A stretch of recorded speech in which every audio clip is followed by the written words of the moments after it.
Belum. Beda single dan jomblo apa? Sama dong. Beda lah. Apa? Beda Coba single kasih dan tahu, jomblo teman-teman. itu jadi gini teman-teman. Bedanya single dan jomblo. Aneh ambil contoh ya. Misalnya kalau dari Twitter itu untuk menaikkan tagar itu bisa dibantu sama orang K-pop loh. Orang K-popper.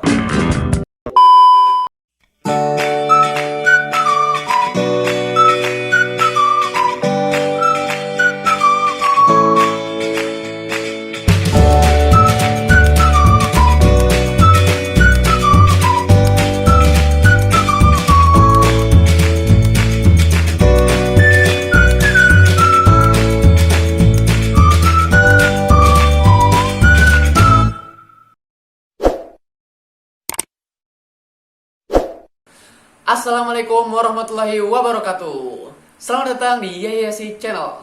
Nah, untuk podcast episode 2 ini aku bakal bahas seputar dakwah zaman now, teman-teman. Dakwah zaman sekarang.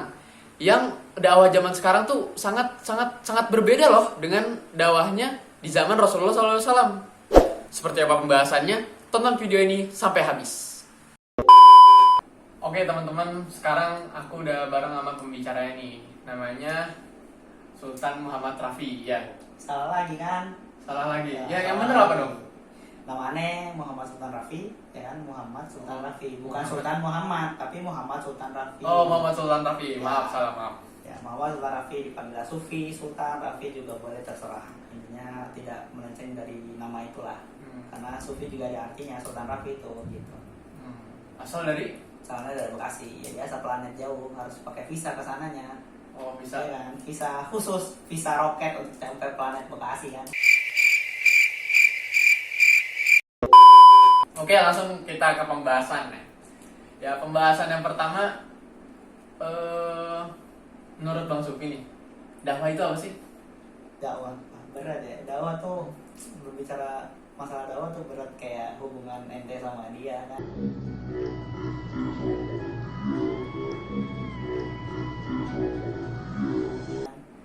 Nah, aneh nggak ada tuh, Bang. Oh, Dulu emang nggak ada sih dulu. Teman-teman. nggak cuma teman doang. Tapi kayaknya bakal menuju ke sana kan, gitu kan. Berarti kan ada hubungan antara ente dan dia. Ya, dakwah itu adalah mengajak sebenarnya, mengajak dan menyeru gitu. Jadi kalau misalnya kita dakwah itu cukup buat mengajak aja itu udah dakwah. Gitu. Ngajak orang untuk berbuat baik dan mencegah sebuah keburukan itu udah dakwah. Gitu ya. Jadi misalkan kayak ente nih ya, apa kira-kira ente udah mengingatkan apa ke saudara-saudara ente gitu kan, udah ngingetin di IG dan segala macam, itu juga udah dakwah gitu. Kayak bikin konten di Instagram gitu. Ya kayak bikin konten di Instagram itu kan juga jadi pengingat kan, ya, itu jadi sebuah dakwah bagi ente tersendiri gitu. Fikirnya seorang Muhammad Al-Fatih bagaimana cara menaklukkan Konstantinopel, maka di umurnya yang ke-21 tahun dia berhasil melakukannya. Fikirnya seorang Tariq bin Ziyad bagaimana cara menaklukkan Andalusia Spanyol, maka di tahun 711 Masehi dia berhasil melakukannya. Fikirnya seorang Muhammad bin Abdullah bagaimana cara dia membebaskan umat daripada kebodohan dan jahiliyah, mampu menjadikannya al-amin, dan Allah angkat dia menjadi Rasul akhir zaman. Lantas apa yang sekarang Anda pikirkan, wahai pemuda? Jika sekarang Anda hanya memikirkan tentang game, film, pacaran, ataupun kesenangan fana lainnya, mau jadi apa bangsa kita ini? Bila ingin melihat Indonesia 20 tahun yang akan datang, maka lihatlah pemuda. Terus kalau hukumnya itu apa sih, Bang? Hukumnya ya kalau kita sebagai pendakwah sebenarnya ya kita wajib untuk berdakwah gitu ya. Ente sebagai seorang muslim harus mengingatkan saudara-saudara ente untuk berbuat kebaikan gitu loh, untuk melakukan suatu hal yang baik, al-amru bil ma'ruf, dan mencegah sebuah kemungkaran, manahi anil munkar gitu. Tapi ya karena kita wajib di sini, ya karena kenapa kita wajib untuk berdakwah? Kalau misalkan seperti itu, kalau misalnya kita tidak mengingatkan saudara-saudara kita, ya berarti orang-orang jahat makin banyak kan gitu. Kayak misalnya di sekitar ente, teman-teman ente pacaran, teman-teman ente ngerokok. Kalau kita nggak dakwain ya lama-lama makin banyak gitu ya. Gitu. Soalnya kata Ali bin Abi Thalib itu kan bukan maraknya orang jahat gitu. Bukan banyaknya orang jahatnya itu, Tapi karena diamnya orang-orang Nah, baik. itu dia. Karena diamnya orang baik gitu. Iya. Karena kalau misalnya orang-orang kayak kita nih, seorang pendahulu itu diem-diem aja, nah, orang jahatnya makin banyak ya. Karena kita diem aja makin banyak. Coba kita mengingetin mereka, bisa jadi mereka jadi orang yang lebih baik. Gitu. Iya, jadi gini. Kita tuh berdakwah itu kan Islam tuh tidak mengajarkan kita untuk berbuat kekerasan gitu lah ya. Kita harus berbuat baik kepada semua orang gitu, walaupun nggak cuman sesama, mungkin sampai non muslim aja kita harus ada toleransinya gitu kan. Ya, kalau kita sering dengar kata berita-berita toleransi beragama gitu ya. Nah, jadi kita berdakwah itu dengan hikmah. Apa sih hikmah tuh? Nah, hikmah itu adalah bagaimana omongan kita tuh bisa dicerna sama orang-orang yang kita dakwahi gitu loh ya. Jadi bahasa ringan. Bahasanya ringan, jadi jangan sampai kita ngomongin ke orang itu sampai dia baper langsung gitu kan. Contohnya kalau bikin baper gimana? Contohnya kalau bikin baper ya misalkan aneh ngomong sama ente nih ya, aneh ngajak sholat gitu kan, langsung bikin baper kayak gini, oh iya sholat lo ya gitu kan, nggak sholat neraka lo gitu kan. Nah, otomatis orang yang dikasih tahu begitu kan langsung, ini orang kasar banget sih gitu. Mungkin setelah abis itu aneh mengingatkan itu, dia nggak bakal dengar omongan aneh lagi gitu kan. Bukan nggak dengar lagi, malas lihat mukanya. Malas juga. lihat aneh juga udah malas gitu kan. Iya. Jadinya nggak bakal bisa sampai dakwahnya dari kita sampai mereka tuh nggak bakal sampai dakwahnya. Jadi pelan-pelan ya. Jadi pelan-pelan. Contohnya gimana kalau pelan-pelan tuh? Kan ya kalau pelan-pelan pertama karena kan semua hikmah, bukan semua hikmah, semua hidayah itu datangnya dari Allah gitu. Iya. Jadi makanya tadi aneh bilang dakwah itu menyeru gitu kan. Jadi tugas kita adalah untuk mengajak mereka. Kalau misalnya kita udah bilang, woi yuk sholat yuk, bukan sebagai ucapan doang, tapi kita juga berangkat untuk sholat.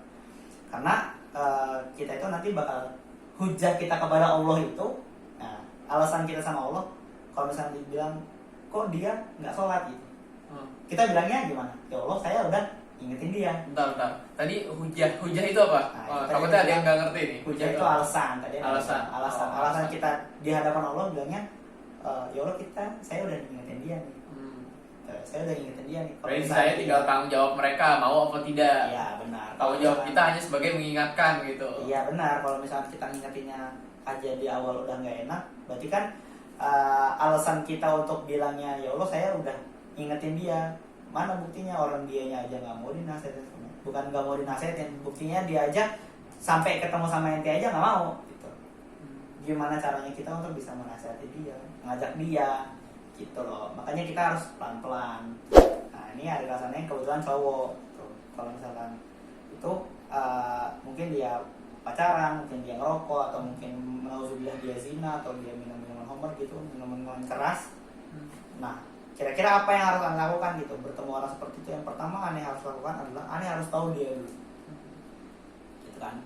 Anda harus tahu latar belakangnya, Anda harus tahu, harus dekat sama dia dulu agar bisa Anda masuk ke dia nih, gitu kan? Nah ceritanya nih anak udah melakukan hal seperti itu. Apa tuh hal dari 3 itu apa tuh? Ya intinya salah satunya lah ada. Oh. Intinya salah satunya ada. Aib jangan. Aib, jangan. Lanjut. Karena salah satunya ada antara dia ngerokok atau pacaran ya, gitulah. Iya. Karena masalah orang-orang anak muda sekarang, kalau nggak pacaran rokok, Iya, pacaran sih. rokok, pacaran Iya. rokok gitu. Nah makanya kita harus dekat dulu. Kalau misalnya kita omongin dulu, sebelum kita mau omongin ke dia, kita harus berbuat dulu kalau kita tuh nggak ngerokok dan kita nggak pacaran. Jangan munafik Iya, ya berarti. jangan munafik dong. Jangan kita kamu jangan ngerokok tapi kita sendiri ngerokok Iya. gitu. Gimana caranya kita melarang orang merokok tapi kita masih ngerokok gitu. Maksudnya pernah ngerokok? Alhamdulillah nih nggak pernah Nah, sampai sekarang. alhamdulillah. Dan alhamdulillah sekarang nih masih single. Ya, belum. Beda single dan jomblo apa? Sama dong. Beda lah. Apa? Beda Coba single kasih dan tahu jomblo teman-teman. itu jadi gini teman-teman. Bedanya single dan jomblo. Single itu berarti dia belum taken, belum pernah ada hubungan sama sekali dia dengan lawan jenis gitu. Kalau jomblo ini dia pernah ada dan menantikan sebuah ada hubungan pacaran itu di tengah-tengah kehidupan dia sebelum menikah. Ya. Jadi kalau single itu nanti langsung nikah. Biasanya kalau jomblo itu biasanya itu dia udah pernah ada dan mungkin akan ada lagi sebelum dia menikah. Ini baru tahu. Itu pengertian dari mana tuh? Nah, itu pengertian dari otak saya sendiri. Ini Tapi dari ada otak. beberapa orang yang berkata seperti itu. Oh. Jadi itu, alhamdulillah Ane masih single dan Ane masih nggak pernah ngerokok dan nggak pernah ngerokok.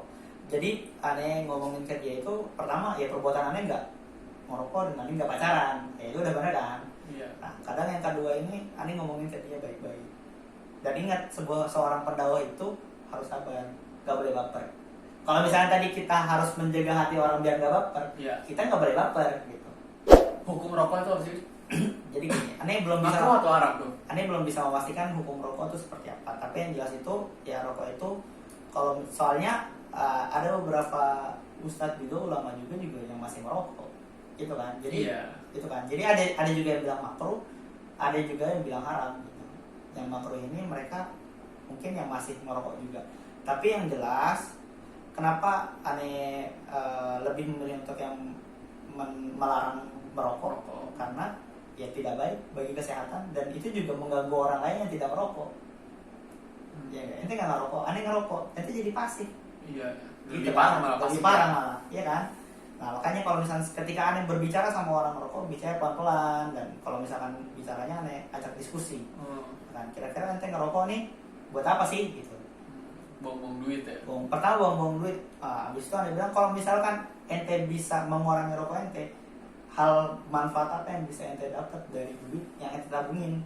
Hasil pengurangan rokok ente itu kan bisa dapat hal-hal yang lebih. Misalnya satu orang nih dia rokok sehari 10.000 lah. Iya. Gitu ya. Misalkan dia kurangin setengah aja dari 5.000. 5.000 kali 30 150.000 kan? Iya. Itu dalam sebulan. Belum kalau misalnya 2 bulan setahun bisa beli apa dia? Cicil motor. Nyicil motor juga bisa ya. Kan gitu ya. Jadi makanya makanya kalau misalnya itu ketika tadi aneh nasihatin adik kelas aneh yang cowok itu seperti itu. Jadi rokok aneh karena dia mungkin ngerokok juga, dia ngerokok juga. Dia ngerokok juga nih bilang ngerokok buat apa sih? Coba gaya-gayaan doang gitu. Nah, ini aku mau nanya lagi nih.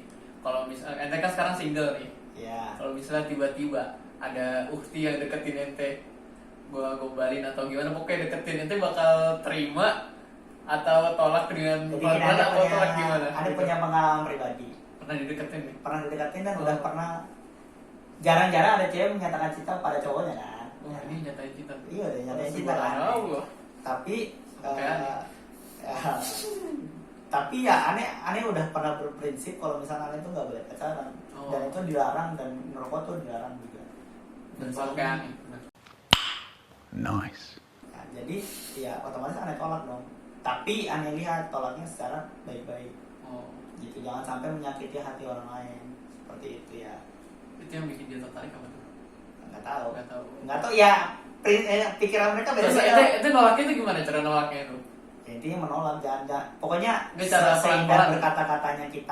berkata-katanya kita jangan sampai bikin mereka tuh Sakit apa? hati. Iya gitu ya pokoknya. Jadi itu maksudnya kalau misalnya dakwah itu sebenarnya bisa dapat dari mana aja. Tapi makanya kenapa Anda bilang kita cuma bisa mengingatkan karena hidayah datangnya dari Allah. Gitu. Jadi tugas kita untuk mengingatkan mereka untuk kembali ke jalan yang benar. Masalah untuk jalan yang benar mereka bakal ngikut ke jalan yang benar atau enggak itu urusannya Allah. Dan ketika kita nanti di hadapan Allah bakal dibilang kita udah kasih tahu kok.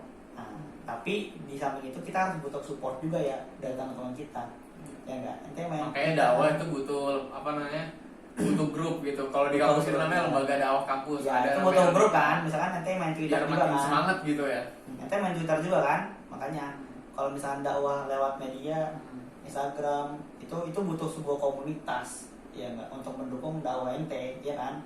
Makanya kalau di Twitter itu untuk menaikkan sebuah tagar itu butuh sebuah komunitas yang besar kan.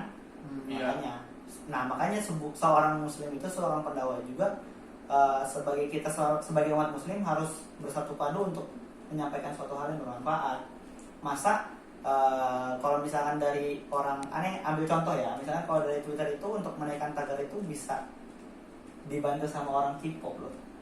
Orang K-popers. Ente tahu K-popers nggak?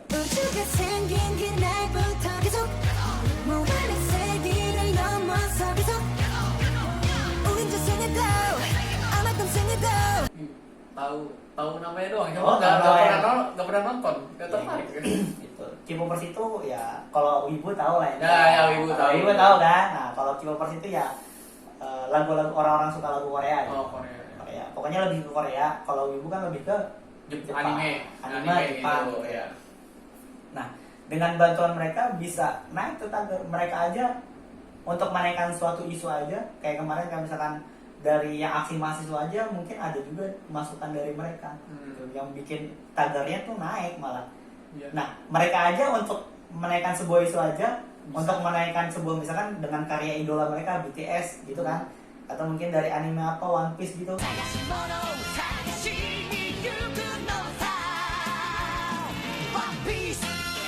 Itu bisa booming gitu. Booming gitu. Masa kita sebagai seorang muslim untuk berdakwah, untuk menyampaikan hal bermanfaat, Hal-hal yang baik nggak bisa hal-hal booming. aja masa nggak bisa booming? Berarti kita harus bersama-sama bergerak bersama-sama. Iya, itu. Untuk Indonesia lebih baik.